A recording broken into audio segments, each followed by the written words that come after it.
Welcome back, dear students. I am going to start your new chapter, chapter 4. The name of the chapter is Determinants. In this part 1, I am going to discuss about what is the difference between a matrix and a determinant and how can we find the determinants of the matrix. So let us start. We all know that square matrix are those matrix in which rows is equal to columns, or we can say that number of rows is equal to number of columns. So corresponding each square matrix can be written like that: A is equal to, this element is expressed as the element of first row first column, this element is the element of second row first column, this way this element is of nth row and first column. तो इसी way में ये element कौन सा होगा? First row and second column. This is second row second column, and this way we can read each and every element, and this is the last element of the matrix which is in nth row and nth column. So this is the representation of a square matrix, and you also keep in your mind that determinant can be calculated of square matrix only. अब जब हम इस matrix को determinant में convert करेंगे तो हमें क्या करना है, इसको हम क्या लिखेंगे? DET. शॉर्ट में डिटर्मिनेंट के लिए हम लिखेंगे DET और A. इसका दूसरा सिंबल होता है just like we are applying the modulus. उसी तरीके से ये आपको मॉडुलस जैसा सिंबल लगा देना है और अंदर आप लिखेंगे यहाँ पर A, यानी उस मैट्रिक्स का डिटर्मिनेंट की बात यहाँ पर हो रही है. अगर इस कंप्लीट को with the help of all the elements अगर आपको लिखना है तो भी आपको क्या करना है, इस मैट्रिक्स के जो स्क्वायर ब्रैकेट होता है इसको आपको रिमूव करके और क्या बनाना है, ये डिटर्मिनेंट्स के लिए आपको ये इस तरीके से दो लाइंस लगानी है. अब हम डिफरेंस की बात कर लेते हैं. मैट्रिक्स तो क्या है? रिप्रेजेंटेशन ऑफ नंबर है, आइदर इन रेक्टेंगुलर और इन स्क्वायर शेप. लेकिन जब भी हम डिटर्मिनेंट की बात करेंगे, determinant is a fix number, यानी हम किसी भी स्क्वायर मैट्रिक्स का डिटर्मिनेंट कैलकुलेट कर सकते हैं और उसकी एक फिक्स नंबर आ जाएगा. ठीक है, तो इस तरीके से there is a quite difference between a matrix and a determinant.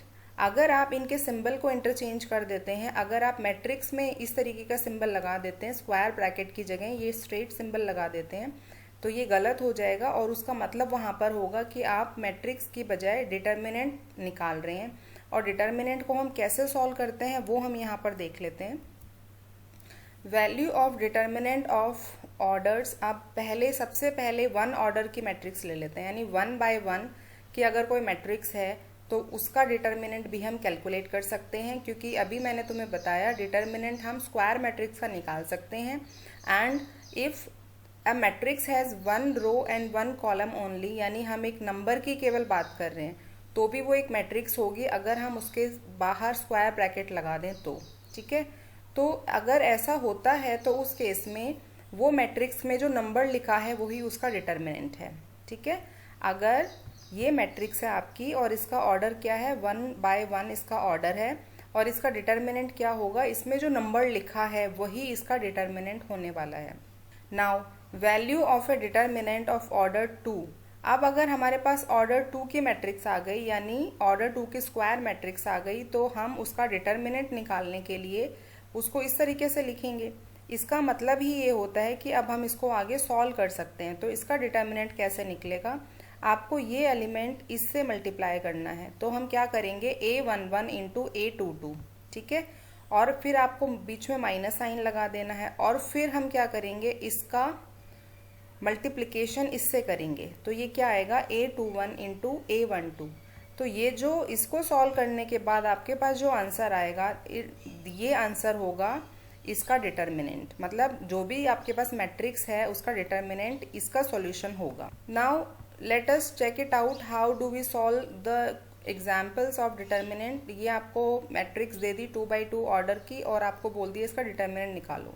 ठीक, ये आपको मैट्रिक्स भी दे सकते थे और बोलते डिटर्मिनेंट निकालो, तो भी सेम ही प्रोसीजर है. आप मैट्रिक्स को हटाकर यहाँ पे ये सिंबल लगा देते और अब आपको क्या करना है, बिकॉज ये 2 बाई 2 ऑर्डर की मैट्रिक्स है, तो हम क्या करेंगे, दिस इंटू दिस. तो क्या करें, 6 इंटू -2. तो देखो यहाँ लिख दिया 6 इंटू -2. फिर फॉर्मूले में माइनस आता है तो यहाँ माइनस लिखा हमने, उसके बाद 7 इंटू -3.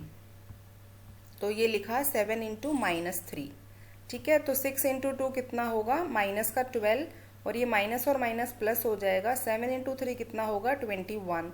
इसके सॉल्यूशन आपको क्या आंसर दे रहा है, 9। तो इस मैट्रिक्स का डिटर्मिनेंट क्या होगा, 9। अब एक ट्रिग्नोमेट्री वाला भी करके देख लेते हैं। Show that sine 10 degree minus cos 10 degree sine 80 degree and cos 80 degree का डिटर्मिनेंट क्या होगा, 1। तो हमें तो ये आंसर दे दिया, अब आपको इसको सॉल्व करके 1 लेकर आना है। तो क्या करना है आपको, एज इट इज आपको लिख देना है। उसके बाद आपको मल्टीप्लाई करना है, साइन 10 इंटू कॉस 80, तो यहाँ लिखा, फिर बीच में माइनस आएगा। अब इन दोनों का मल्टीप्लाई, तो यहाँ पर ये कोस 10 डिग्री माइनस साइन के साथ आएगा, तो ये माइनस और ये माइनस प्लस हो गया, और यहाँ पर ये आया sine 10 degree cos 80 degree plus cos 10 degree sine 80 degree. इसको देखकर ही आपको समझ में आ गया होगा कि ये कौन सा फॉर्मूला है, ये फॉर्मूला जिसको हम क्या बोलेंगे, साइन ए कोस बी प्लस कोस ए साइन बी। तो इसका होता क्या है, इसका फॉर्मूला साइन ए प्लस बी। तो यहाँ पर हम लिख देंगे साइन ए प्लस बी। तो साइन में जो ये है, ये आपका ए बन गया और ये बी बन गया। तो 10 डिग्री प्लस 80 डिग्री, तो क्या हो गया, ये साइन 90 डिग्री। तो साइन 90 कितना होता है, 1 होता है, ठीक है। इस तरीके से हम ट्रिग्नोमेट्री जो डिटर्मिनेंट्स हैं उनको भी हम सॉल्व कर सकते हैं। लेकिन यहाँ पर ट्रिग्नोमेट्री मैनिपुलेशंस और I can say that trigonometry formulas आपको लर्न करने ही होंगे। ट्रिग्नोमेट्री से एस्केप नहीं कर सकते हो आप, हर चैप्टर के अंदर ट्रिग्नोमेट्री आपको मिलेगी, ठीक है। So this is all about of calculating the determinant of order 1 and order 2 square matrix. Thank you for watching.